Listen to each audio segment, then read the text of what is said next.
আজকে দেখাবো আমি কিভাবে মাছ পরিষ্কার করি। হ্যাঁ, সেটাই সেটার একটা ভিডিও নিয়ে চলে এসেছি আর ছোটো একটা ব্লগ নিয়ে চলে এসেছি। আসলে ব্লগ করার সময় হয় না, সেভাবে এডিট করতেও পারি না, আর এডিট করার সময় হয়ে ওঠে না।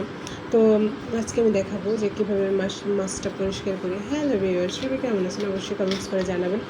আর আপনারা আমার লাইক কমেন্টস করে আমার পাশে থাকবেন। ভিডিওটা ভালো লাগলে অবশ্যই একটা শেয়ার দিতে ভুলবেন না।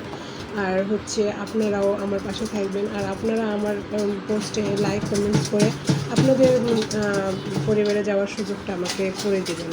অবশ্যই এটা করে দেবেন। আর আমি একবার কেউ যদি আমার একটা পোস্টে কেউ যদি লাইক কমেন্টস করে, আমি অবশ্যই সবসময় তার পাশে থাকি আর পাশে থাকবো। তো যেটা বলবো সেটা হচ্ছে, আমি মাছটা পরিষ্কার করি যেভাবে। আমার গলায় একটু সমস্যা হয়েছে, আমার গলাটা অনেক দিন যাবত এরকম সমস্যা হয়েছে, সেটা ঠিক হচ্ছে না। তো আমি কীভাবে মাছ পরিষ্কার করি দেখেন। আমি ভিনেগার, লবণ, লেবু দিয়ে পরিষ্কার করি। তো লেবুটা আমার কাটা ছিল না, এই জন্য একটু আলসেমি করে আনাও হয়নি। তো এই জন্য লেবুটা না কাটার জন্য ভিনেগার আর লবণ দিয়ে পরিষ্কার করতেছি।